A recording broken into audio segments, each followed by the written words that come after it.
It's the gold standard of culinary perfection, the Michelin star. But could it be losing its luster?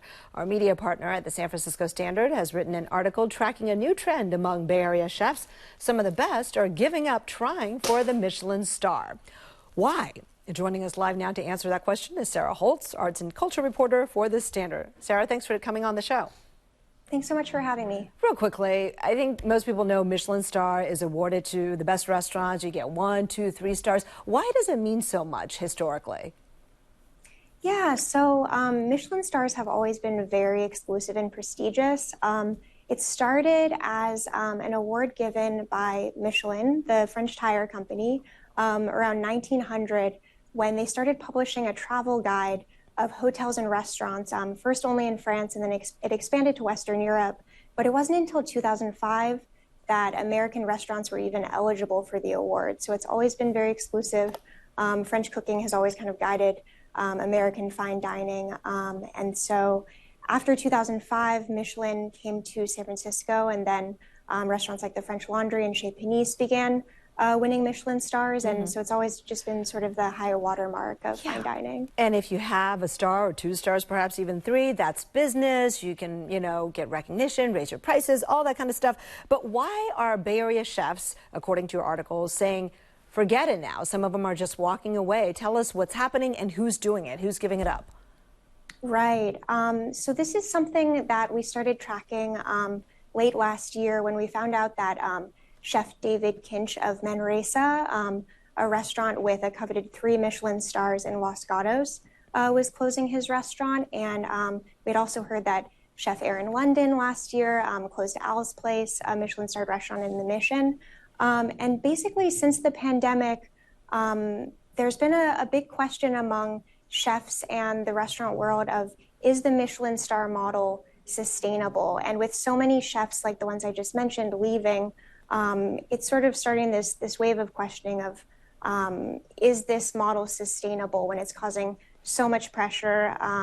It's causing an unsustainable working lifestyle, and a lot of chefs are just abandoning the model entirely. This reminds me of that article I read a couple of months ago in the New York Times about Noma, which is also, I think, something you mentioned in your article. A 3 Michelin star restaurant in Copenhagen claimed the title of world's best restaurant 5 times. This is their website.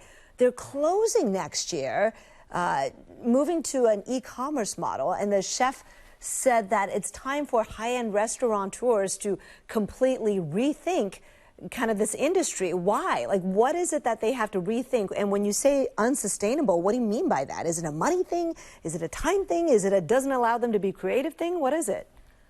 I think it's kind of all of the above. Noma is a great example. I sort of see that as like the canary in the coal mine in terms of this question, because Noma achieved basically everything that a fine dining restaurant could hope to achieve. And then, they announced that they're closing in 2024. And I think about the parallels between Noma and the challenges that restaurateurs face in the Bay Area, because the Bay Area is, as you know, such an expensive place to live, such an expensive place to operate a restaurant. And since COVID started, I think a lot of chefs and restaurant workers have been rethinking what it means to even work in the restaurant industry.